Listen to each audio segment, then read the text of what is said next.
Assalamualaikum warahmatullahi wabarakatuh. Bismillahirrahmanirrahim. Alhamdulillahirabbil alamin. Wa afdhalus sholati wa atammu taslimi ala sayyidina wa maulana Muhammadin khatamil anbiya'i wal mursalin wa ala alihi wa sahbihi ajma'in. Rabbi shrah li sadri wa yassir li amri wahlul 'uqdatam min lisani yafqahu qawli wala haula wala quwwata illa billahil 'aliyyil 'azim. Amma ba'du. Bapak saudara, Ibu yang kami muliakan, kita teruskan kajian seperti biasa yang saya sampaikan di setiap hari Ahad pertama di Masjid Al-Muharram ini, yaitu kajian kitab Nasoil Ibad karya Asy-Syaikh Nawawi Al-Bantani. Di dalam kitab Nasoil Ibadnya Asy-Syaikh Nawawi Al-Bantani, masih awal-awal ini, bab-bab awal, itu ada makalah yang ke-40. Makalah yang ke-40, di sana beliau Asy-Syaikh Nawawi Al-Bantani mencantumkan kila iza aradallahu bi'abdin khairan faqahahu fid din wa zahadahu fid dunya wa basarahu bi'uyubi nafsi. Bahwa Bapak saudara-saudara, ini ada ungkapan kila itu ya kita bilang ungkapan ya, artinya itu ulama dan banyak sekali lagi para alim ulama itu mengungkapkan kata-kata ini, yang aslinya kata-kata ini atau makalah ini ya sumbernya dari Nabi kita Muhammad sallallahu alaihi wasallam. Ungkapan itu begini: idza aradallahu bi'abdin khairan, apabila Allah menghendaki seorang hamba menjadi hamba yang baik. Jadi bahasanya Allah kalau ingin menghendaki ya, seseorang itu menjadi hamba yang baik, itu dalam ungkapan di sini ada 3 ini. Ya, ini termasuk kita nih, mudah-mudahan ya bahwa Bapak saudara-saudara sekalian, kita termasuk yang 3 ini nih ya. Artinya kita termasuk dijadikan hamba yang baik ya, di sisi Allah Subhanahu wa taala. Yang pertama, ungkapan itu adalah faqahahu fid din. Orang yang diberikan pemahaman yang mendalam tentang agama. Ini bahasanya tadi saya bilang, ungkapan ini meskipun diungkapkan oleh para alim ulama, tapi aslinya adalah dari Nabi kita Muhammad SAW. Dalam salah satu hadisnya Nabi katakan, man yuridillahu bi khairan yufaqihu fid din. Ini namanya ada korelasi, ada namanya keterkaitan yang sangat erat. Ungkapan-ungkapan para ulama ya tidak lain adalah ungkapan dari Nabi kita Muhammad SAW. Yang pertama, bahwa Bapak saudara-saudara Ibu sekalian, orang yang dikehendaki, atau pastikan sajalah orang yang di sisi Allah itu baik ya, seorang hamba itu yang pertama diberikan pemahaman yang mendalam tentang agama. Kenapa kok lafaznya faqahahu, pendalaman agama? Gini memahaminya, kita ini umat Islam tahu ada perintah. Kita sekali lagi umat Islam tahu itu ada larangan. Kan enggak semuanya orang bisa. Nah ini nyambung ke kita sekarang. Enggak semuanya orang bisa. Di dalam Islam ada perintah bisa dikerjain. Enggak semuanya lagi orang bisa. Di dalam Islam itu ada larangan, orang bisa ninggalin. Makanya yang paling aktual yang sekarang ini sholat subuh nih. Sholat subuh itu dari 5 waktu sholat yang paling berat dikerjakan. Dari siapa aja dan untuk siapa aja. Ya dari kita dan masyarakat kita ini, sholat subuh itu paling berat untuk dilakukan. Apalagi ngerjainnya di masjid. Ini bapak-bapak saudara-saudara Ibu sekalian, kenapa sih tempat sholat disebut masjid? Kayak Masjid Al-Muharram nih dan masjid-masjid lain. Sebab lambang ya, simbol sholat itu ya sujud, bukan lagi ruku, bukan lagi tidak, bahkan bukan lagi tahiyat, akan tapi ketika lagi sujud gitu. Dan di sujud itulah ada lambang ya penyembahan secara total kepada Allah Subhanahu wa taala, itu lagi sujud. Makanya nyambung ke tadi saya bilang bahwa Bapak saudara-saudara, sholat subuh ini paling berat sebetulnya. Sebetulnya ya asalnya paling berat. Cuman bagi kita yang udah biasa ngerjain jadi ringan, jadi enteng. Bahkan sekali aja dah. Ini pakai bahasa saya biar gampang ya nyontoinnya. Sekali aja atau jajalin dah, sekali aja kita nggak sholat subuh, itu tidak akan nyaman. Dan berasa kita punya utang. Mendingan kalau punya utang sama satu orang, punya utang sama beberapa orang, nggak nyaman. Nah ini salah satu ciri ya, sekali lagi orang yang udah biasa melakukan perbuatan baik, termasuk kita ini mudah-mudahan ya kalau kita tinggalin udah nggak berasa nyaman hidup kita. Gitu.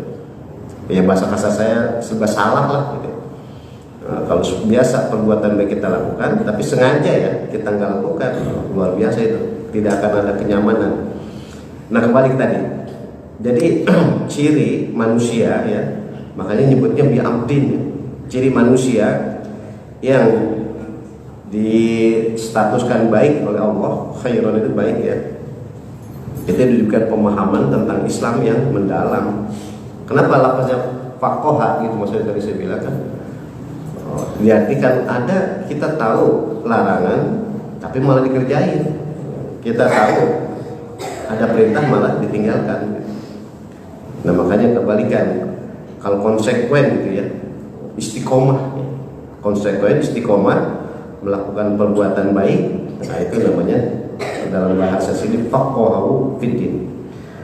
Saya mau teruskan begini Bapak saudara-saudara, ketika kita mampu berbuat baik dalam waktu bersamaan kita mampu meninggalkan kemaksiatan, itu sebetulnya usaha kita sendiri. Ini kita main akidah. Sebetulnya aslinya ketika kita mampu berbuat kebaikan, saya bilang tanda kutip ya, mampu berbuat kebaikan termasuk ibadah sholat ini, dan mampu juga meninggalkan kemaksiatan, itu karena ada hidayah dari Allah. Jadi hidayah itu, petunjuk dari Allah itu diberikan kepada kita sehingga perbuatan baik apa saja termasuk yang perintah tentunya itu kita bisa kerjain. Jadi kita bisa mengerjakan perintah di dalam Islam itu bukan karena usaha kita sendiri, ada kekuatan hidayah, ada kekuatan petunjuk. Nah hidayah itu, petunjuk itu batin. Makanya tadi dari awal saya bilang kita syukuri nikmat Allah ya, tentu zahir batin. Dalam waktu bersamaan kita bisa meninggalkan kemaksiatan, perbuatan dosa dan selanjutnya, itu juga karena mendapatkan hidayah dari Allah. Makanya salah satu rukun terpenting di dalam sholat itu baca Fatihah. Jadi ketika kita baca Al-Fatihah itu, makanya ada ulama kontemporer namanya Syekh Muhammad Ali As-Sabuni dalam kitab tafsir ahkamnya, kalau nama asli kitab itu tafsir ayat ahkam, yaitu Syekh Muhammad Ali As-Sabuni. Di Al-Quran itu ada 114 surat, cuman 2 surat aja yang selesai membacanya sunnah baca amin. Jadi 114 surat selesai membaca surat itu sunnah baca amin itu cuma 2, surat Al-Fatihah sama surat Al-Baqarah. Cuma 2 surat itu aja sunnah baca amin. Baik kita baca atau kita mendengar orang baca 2 surat itu, kita baca sendiri sunnah baca amin, atau kita dengar orang baca 2 surat itu sunnah baca amin. Cuma 2 surat, yaitu surat Al-Fatihah dan surat Al-Baqarah. Dan ini surat Al-Fatihah itu menjadi rutinitas ya, rukun, bahkan rukun terpenting ketika kita sholat. Kan kalau kita sholat nggak baca Fatihah nggak sah. Tapi kebalikan, kita baca surat Al-Fatihah aja nggak baca surat yang lain sah. Sholat wajib maupun sholat sunat kita baca Fatihah doang sah. Sholat subuh Al-Fatihah aja sah. Sholat zuhur apalagi yang memang bagusnya nggak usah dikeluarkan suaranya. Sholat maghrib baca Fatihah aja sah. Tapi kebalikan, baca surat yang panjang yang lain meskipun ayatnya lebih dari 7 ayat, kalau Al-Fatihah kan cuma 7 ayat, makanya disebut as-sab'u al-matani, 7 ayat yang dibacanya diulang-ulang. Itu baca ayat yang lain atau baca surat yang lain, meskipun ayatnya lebih banyak ketimbang surat Al-Fatihah, itu nggak sah. Jadi bukan masalah banyak atau sedikit ayatnya, akan tetapi ini berdasarkan ittibaan, mengikuti hadis Nabi kita Muhammad Sallallahu Alaihi Wasallam, yang kata Nabi, di antara Nabi, kata Nabi gini, siapa saja yang sholat nggak baca Al-Fatihah maka tidak sah. Man lam yaqra bi Fatihatil Kitab, diartikan bi Fatihatil Kitab atau bi Umil Kitab. Itu Al-Fatihah kan namanya banyak, bisa disebut Fatihatil Kitab, pembuka dari Al-Quran, atau Umul Quran, itu Al-Fatihah.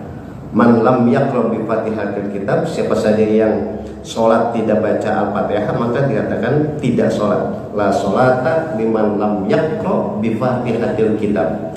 Ini jelas, tegas, hadisnya sahih ya, otentik. Jadi kata Nabi, orang sholat nggak baca Fatihah itu sama juga nggak sholat gitu. Nah, kembali ke tadi. Jadi salah satu rukun terpenting ketika kita sholat itu adalah membaca Al-Fatihah. Dan Al-Fatihah itu selesainya baik kita baca atau kita dengar. Makanya kalau sholat jamaah kayak tadi, kita sunnah baca amin. Memang secara fikih ya bapak-bapak, saudara-saudara, itu aminnya makmum itu sunnah. Seperti tadi saya bilang, kita baca atau kita dengar. Dan yang terbaik antara aminnya imam sama makmum bareng. Jadi imam baca amin, kita makmum juga baca amin. Bukan berarti imam duluan, kita belakangan. Enggak, bareng aslinya gitu. Nah, itu sunnahnya membaca amin, karena kita baca atau kita dengar. Ada orang baca Fatihah kayak imam tadi kan. Kalau imam lagi baca Fatihah kita dengerin, kita diem. Tapi ketika selesai sunnah baca amin. Nah, salah satu hikmatnya kenapa kau baca Al-Fatihah itu selesainya sunnah amin, karena ada ayat ihdinas siratal mustaqim itu. Jadi ada ayat ini nih, ihdinas siratal mustaqim, yang diartikan ya Allah tunjukilah kami jalan yang lurus. Jadi ihdi itu diartikan ya Allah tunjukilah kami, atau ya Allah berikanlah kami hidayah. Jadi ayat ini kita minta kepada Allah biar diberikan hidayah, biar diberikan petunjuk. Maka dengan ada ayat inilah maka sunnah membaca amin, karena itu sifatnya doa. Dan yang menarik, untuk hidayah itu nggak bisa kita pasif. Untuk hidayah kita nggak bisa nggak ada usaha. Justru hidayah itu harus kita cari, harus kita ikhtiarkan ya. Makanya kalau bahasa ada mu'alaf itu non muslim masuk Islam. Itu kan yang namanya mu'alaf, orang mengucapkan 2 kalimat syahadat itu sudah balik. Gini lah, di dalam nih ngaji akidah ini. Kalau ada orang umur 20 tahun mutlak yang udah balik, berarti maksimal secara fikih nih umur balik itu laki-laki perempuan kan 15 tahun. Contoh gini lah, umur 10 tahun, 11 tahun, 12 tahun orang perempuan belum menstruasi, atau orang laki belum keluar sperma, mani. Maka ketika belum keluar itu belum dikatakan balik gitu. Tapi kalau udah umur 15 tahun, udah men atau belum men, udah keluar sperma atau belum sperma, itu dianggap balik. Jadi umur 15 itu maksimal. Bahasa mudanya biar gampang begini, orang kalau udah umur 15 tahun, orang perempuan nih, meskipun belum keluar darah, belum menstruasi, belum haid, udah balik. Wis podo ae. Sama aja orang laki, kalau udah umur 15 tahun, dia belum keluar sperma, belum keluar mani, dia nggak balik. Maka 15 tahun itu umur maksimal. Andai kata dia belum men atau belum keluar sperma. Nah, yang tadi saya maksud itu 15 tahun maksimal. Sekarang kalau ada orang umur 20 tahun, berarti 5 tahun itu, masa 5 tahun ini berarti non muslim. Kalau kebetulan bapak ibunya non muslim gitu. Nah, ketika itulah maka umur 20 dia menjadi mu'alaf, dia masuk Islam. Nah, ketika masuk Islam itulah kita sering sebut namanya mendapat hidayah gitu.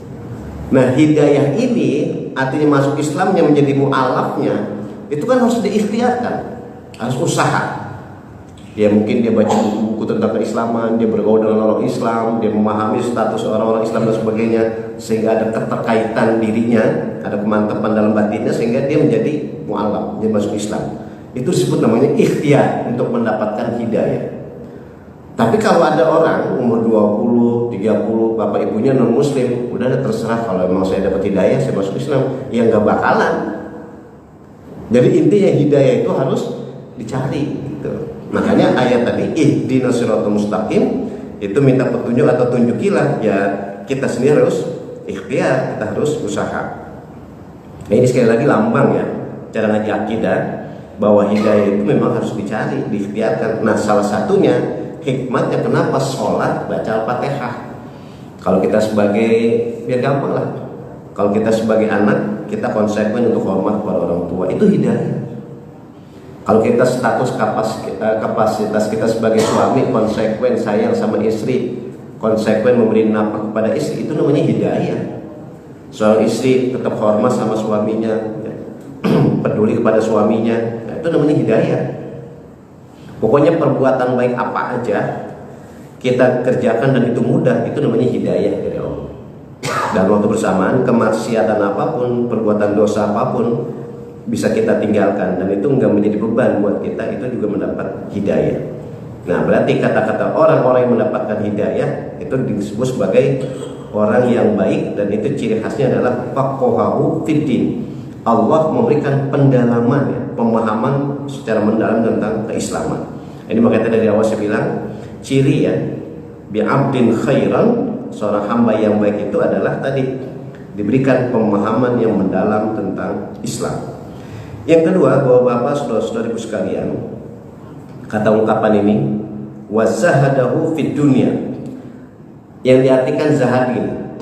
Zahad itu aslinya bisa dikatakan zuhud, tapi ulama banyak mengistilahkan wazahadahu fid dunya, artinya adalah hidup dengan sederhana. Tapi kata-kata sederhana itu biasanya kalau nyebut sederhana kan identik apa adanya. Masalah makan, tempat tinggal, termasuk kendaraan dan sebagainya.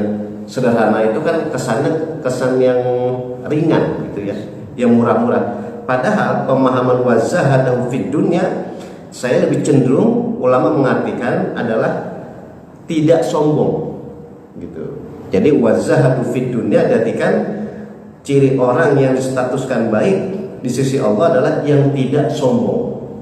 Nah, ini kan sesuai korelasinya bahwa Bapak saudara-saudari sekalian di dalam surat Luqman itu yang 34 ayat itu banyak bicara tentang bagaimana ciri-ciri orang soleh, ciri-ciri orang yang baik. Kertas khairan itu bisa diartikan soleh ya. Itu diantara ciri orang soleh itu adalah wala tusair khadzaka finnas. Wala tusair khadzaka linnas diartikan tidak sombong. Maka ini nyambung dengan ungkapan para ulama bahwa kalau seseorang yang dikehendaki baik oleh Allah, salah satu cirinya adalah tidak sombong. Sombong itu arti aslinya adalah membanggakan pribadi, merendahkan atau menghina orang lain, itu sombong. Jadi definisinya ya, pemahaman sombong itu membanggakan diri sendiri dan waktu bersama menghina orang lain, itu sombong. Tapi kalau dia membanggakan dirinya aja, ya makanya kadang kita suka bilang begini, tahadus binikmat, memperbaharui kenikmatan-kenikmatan, itu bangga, itu nggak apa-apa. Yang nggak boleh itu adalah menghina orang lain. Makanya bukan berarti kalau yang dikatakan, contoh, kita pakai pakaian yang mahal-mahal, kita makan makanan yang mahal-mahal, atau kita punya rumah yang bagus-bagus, kendaraan yang mahal-mahal, itu sombong? Belum tentu. Itu disebut namanya kebutuhan gitu, atau bahasa mudanya selera. Kita mungkin bapak-bapak saudara-saudara sekalian, kita senang makanan-makanan atau minuman yang mahal-mahal, yang bagus-bagus karena bergizi dan sebagainya, mahal, itu bukan sombong. Atau kita nih bapak-bapak ibu sekalian, mungkin ibu-ibu pakai mukena harganya mahal, itu bukan sombong. Yang bagus kita mungkin bapak-bapak saudara-saudara, kita pakai pakaian yang mahal-mahal, itu bukan sombong. Itu karena selera dan kebutuhan kita gitu. Itu bukan sombong. atau mungkin kita punya rumah, punya kendaraan, punya apa saja yang hebat, yang mahal-mahal dan sebagainya, itu bukan sombong. Justru itu disebut namanya kebutuhan tapi sesuai dengan kemampuan. Kebutuhan tapi sesuai dengan kemampuan. Kalau kata orang Betawi, jangan nyohor. Apa nyohor itu? Nyohor tapi nggak sesuai kemampuan. Akhirnya apa aja ngutang. Mendingan kalau ngutang punya penghasilan. Makanya di dalam fikih ngutang itu dain ya.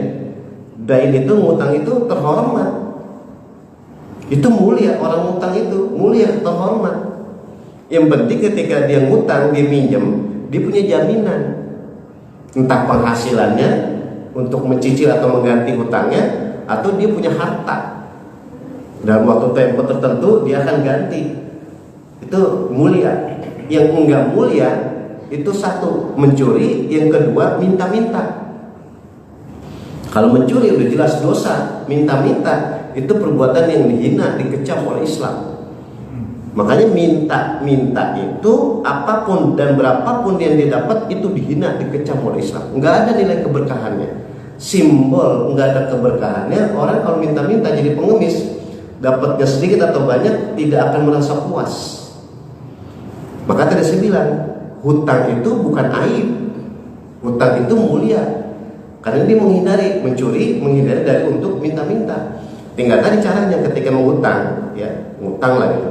Itu disesuaikan dengan kemampuannya, baik untuk menggantinya secara hasil jeripayahnya, gaji lah, ya, atau mungkin dia punya harta yang dijadikan sebagai nanti kalau perlu dijual atau bagaimana caranya, itu bisa dibarter. Nah, itu hutang sekali lagi bukan aib ya. Yang aib itu ngutang tapi kagak ganti, itu aib. Atau ngutang dia nggak punya penghasilan atau nggak punya harta, itu yang nggak bener ya. Ini yang jadi kasus banyak seperti itu. Nah, kembali tadi nih. Jadi zahadahu fid dunya, yang kedua ciri orang yang baik di sisi Allah, bi'amdin khairan, adalah orang yang tidak sombong. Dan kata-kata sombong itu bukan berarti diidentikan, diciri khaskan orang yang mewah-mewah, enggak ya. Itu karena kebutuhan dan kemampuan. Dia punya rumah bagus, punya rumah mewah, karena memang bukan kemampuan dia, itu bukan sombong ya. Atau punya pakaian yang mahal-mahal, nah itu bukan sombong ya. Itu selera dan mempunyai kemampuan. Nah, salah satu cirinya yang dikehendaki baik oleh Allah adalah orang yang tidak sombong. Dan sombong itu sudah tabiat. Kalau bahasa saya Bapak saudara, sombong itu tabiat. Ada tabiat gini. Makanya kata Syekh Nawal Bantani, at-takabbur fil agniya qabihun wal fuqara akbah. Orang kaya yang secara umum hartanya banyak gitu, dia sombong, itu jelek. Meskipun pantas. Wong sugih jeneng juang. Orang kaya sombong pantas. Tapi qabihun jelek. Ada jelek yang nggak boleh gitu. Tapi pantas. Orang kaya sombong, dia sombong banget gitu. Sombong apa? Harta. Lah orang kaya pantas. Ada hartanya gitu. Tapi kata beliau, kata Syekh Nawal Bantani, wal fuqara akbar. Tapi kalau orang miskin sombong, lebih jelek lagi. Makanya lafaznya akbar. Akbar itu kalau cara ngaji ilmu nahwu, ilmu sharaf, akbar itu ismu tabdil. Ba'id jauh, ab'ad lebih jauh. Jamil cakep, ajmal lebih cakep. Gitu. Karim mulia, akram lebih mulia. Makanya tadi qabih atau qabihun jelek, akbar lebih jelek. Maka bapak-bapak saudara-saudara memahami ya, termasuk ayat, termasuk hadis, termasuk ungkapan para ulama, itu nggak lepas dari segi bahasa Arab ya. Makanya tadi sombong itu, takabur itu perbuatan yang sangat dihina di dalam Islam.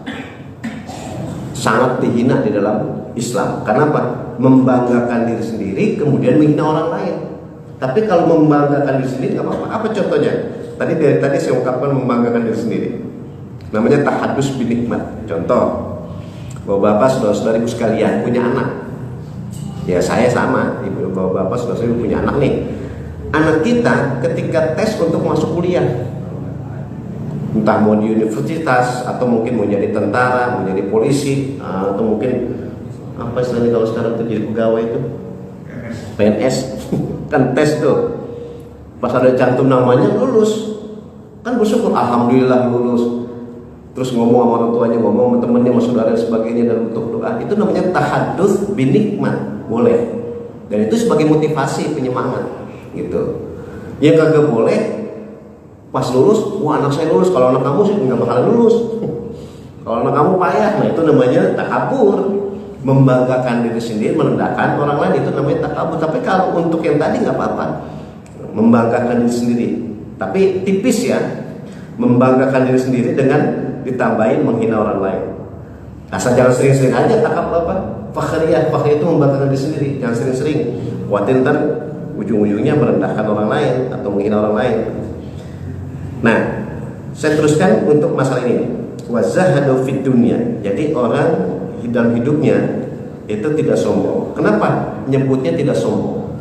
Sebab oleh Imam Ghazali, Bapak saudara-saudara sekalian, kita ini ya, di dalam batin seseorang itu ada punya penyakit hati sampai 20. Diteliti oleh Imam Ghazali, penyakit hati itu ada 20. Jadi muncul 20.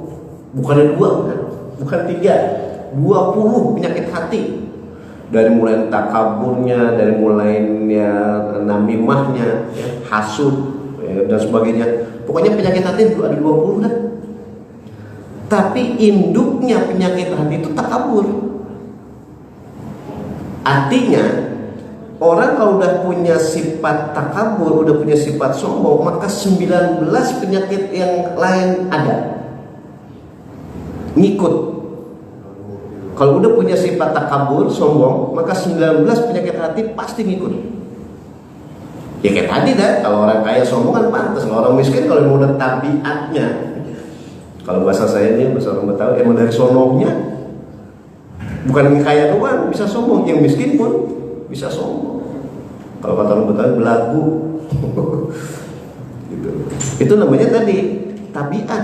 Tabiat itu tobiat, ya, tobiat. Itu memang udah dasar watak lah. Makanya ada suka orang bilang begini, kalau sifat dalam segi psikologis nih, ilmu nafsi, kalau sifat ada potensi bisa berubah. Ada orang salah nih, itu manusiawi, tapi ntar juga bisa berubah. Itu sifat bisa berubah. Orang malas, ntar lama-lama juga bisa rajin. Itu namanya sifat. Sifat itu ada potensi untuk bisa berubah. Itu ilmu kejiwaan ya, ilmu nafsi. Tapi kalau tobiat itu cuma kita bilang nggak bilang mustahil doang bisa berubah. Ya, menurut tabiat, makanya nyebutnya tabiat. Itu tabiatnya begitu dia, gitu kan. Berarti mau ada wataknya, gitu. Bisa sih berubah, cuma susah, berat, gitu. Nah makanya salah satu contoh sifat, ada orang pelit, gitu ya, itu sifat. Tapi mungkin melihat pergaulan, lihat keadaan dan sebagainya bisa berubah. Makanya kita nggak boleh memvonis orang selalu pelit. Kita juga nggak boleh memvonis orang selalu malas. Ada potensi ini bisa berubah. Itu namanya sifat, gitu ya. Ya salah satu contoh yang mungkin susah berubah ini gini. Makanya dalam Islam itu umur 40 itu umur baku. Saya bilang umur baku gini. Saya bilang, makanya saya dari tadi ngeliat kiri kanan nih, termasuk saya. Orang kalau udah umur 40 itu umur mateng. Umur mateng. Apa maksud umur mateng? Kalau orang udah umur 40 tahun itu dia masih hormat, masih bisa berbakti sama kedua orang tuanya. Meskipun orang tua meninggal, sisa umur yang dia miliki terus bisa berbakti. Tapi kalau udah umur 40 masih durhaka aja sama kedua orang tuanya, untuk berubah jadi berbakti berat, susah.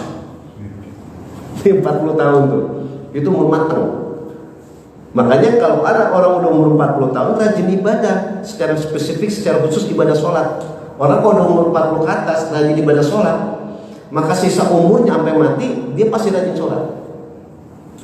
Tapi kalau udah umur 40 ke atas, udah umur gocap gitu ya, udah umur 60, sholat masih males, masih ogah-ogahan untuk rajin, jauh berat.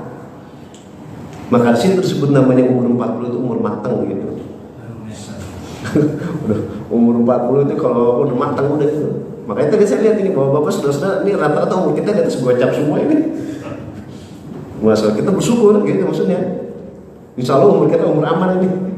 Ya, kita biasa berbakti sama orang tua, insya Allah terus berbakti. Kita biasa ibadah sholat begini, apalagi besok ketemu Ramadan, ya kita udah gampang, mudah. Ya.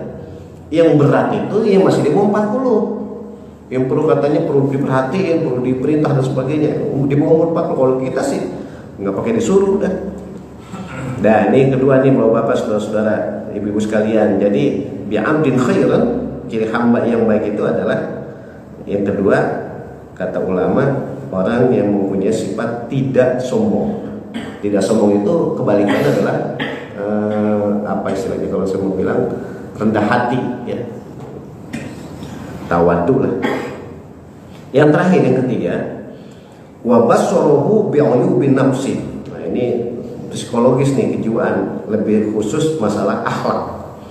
Jadi kan pas yang pertama masalah faqahu fiddin, ya, masalah urusan dia kepada Allah Subhanahu wa taala. Yang kedua wazahadu fid dunya, urusan kepada masyarakat pengaruh ini.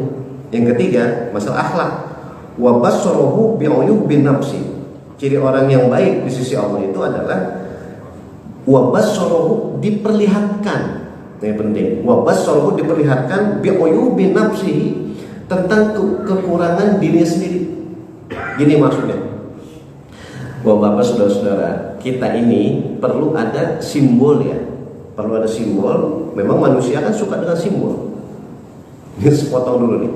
Kita ini manusia suka dengan simbol. Dan simbol itu pengingat kita. Saya contohin. Alhamdulillah saya ketika masih di Timur Tengah itu, kita itu kalau lagi kumpul dengan kawan-kawan kita dari negara-negara lain, sekitar di Timur Tengah itu lagi kumpul ratusan bahkan ribuan orang, itu kalau ada bendera merah putih diangkat, kita spontan refleks bilang, oh itu orang Indonesia. Atau mungkin bapak-bapak, saudara-saudara, ibu sekalian ngalamin ketika ibadah haji gitu kalian, waktu di Arafah, waktu di Mina dan sebagainya, di Musdalifah orang kumpul banyak banget, kita pengen tahu grup kita mana nih, atau jemaah haji Indonesia mana, pasti angkat bendera Indonesia merah putih, oh di sana berarti ini gitu. Atau mungkin ada khusus dari travel dan sebagainya, KBIH, oh ya travel kita gitu. Artinya apa? Lambang itu penting, simbol, dan lambang itu penentu gitu. Nah, ini makanya tadi saya bilang simbol itu penting, dan itu sebagai penentu untuk mengingatkan kita. Sama di sini. Jadi wabasarhu bi'uyubin nafsi. Jadi kita ini sangat-sangat penting dengan simbol-simbol. Apa contoh simbol? Imam Syafi'i itu masih gagah, beliau tapi kemana-mana bawa tongkat. Makanya orang Arab, bawa-bapak, saudara-saudara, kalau kita di Indonesia orang bawa tongkat atau pakai tongkat itu biasanya udah lemah. Tapi kalau di Arab, ya mungkin negara lain mungkin juga ya, tapi saya lebih khusus tahu di negara Arab, itu kalau orang pada bawa tongkat itu bukan karena lemah, emang karena kebutuhan dia. Bisa jadi karena memang lemah dia bawa tongkat, atau memang nanti ada kebutuhan, entah dia mungkin gembala kambing dia pakai tongkat, karena mungkin buat ada perlu dia pakai tongkat. Jadi tongkat itu bukan karena lemah fisiknya aja, bukan, karena memang punya kebutuhan yang lain. Nah, salah satunya Imam Syafi'i itu beliau masih gagah, itu kemana aja bawa tongkat. Makanya ditanya sama murid-muridnya, wahai guru, wahai Imam Syafi'i, kenapa anda pakai tongkat kemana-mana? Apa jawaban cerdasnya Imam Syafi'i? Kata beliau begini, aku bawa tongkat ini karena ciri khasnya tongkat itu kan karena fisik lemah. Identik kan ciri khasnya orang pakai tongkat itu sebetulnya karena fisik lemah. Padahal kan belum tentu karena lemah, kan saya bilang. Kata Imam Syafi'i, dengan adanya tongkat begini mengingatkan bahwa cepat atau lambat fisikku akan lemah. Cepat atau lambat ia akan wafat. Maka tongkat ini sebagai simbol kebutuhan saya, mengingatkan bahwa saya hidup di dunia sementara, karena sementaranya ini harus maksimal dipakai buat kebaikan aja.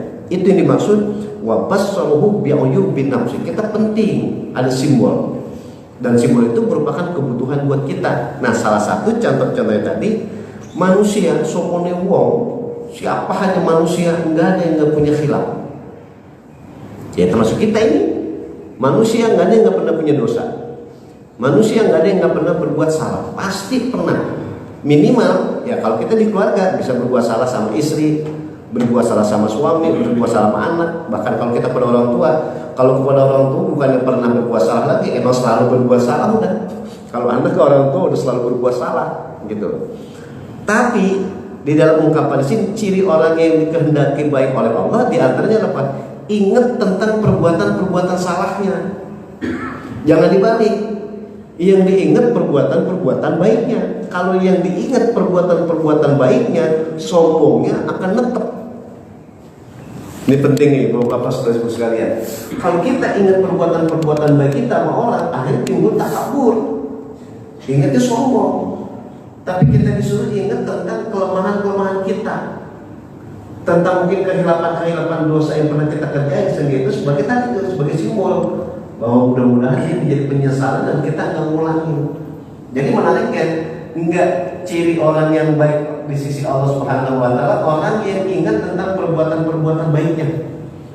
Tapi dibalik, justru ingat tentang perbuatan-perbuatan khilafnya. Ya kita ini minimal ingat kepada kesalahan-kesalahan kita kepada orang tua. Itu sebagai simbol. Sehingga kita semakin sadar.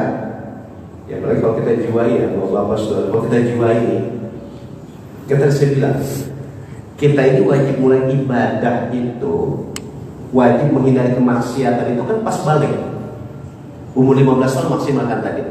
Tapi kan setelah balik belum tentu kita bagus ibadah kita. Setelah balik belum tentu kita semua bisa menghindari kemaksiatan. Bisa jadi habis balik sholat masih bolong-bolong, mending kalau bolong-bolong. Emang kagak kerja kalau bolong-bolong kan kadang terjadi kadang kagak. Nah dari balik emang kagak ngerjain ibadah kan dosa terus itu. Ya banyak lah, kalau kita introspeksi ya kita muhasabah itu gitu. Jadi mungkin awal-awal balik kita masih banyak, bukan mungkin lagi emang banyak ibadah yang mungkin belum kita lakukan gitu.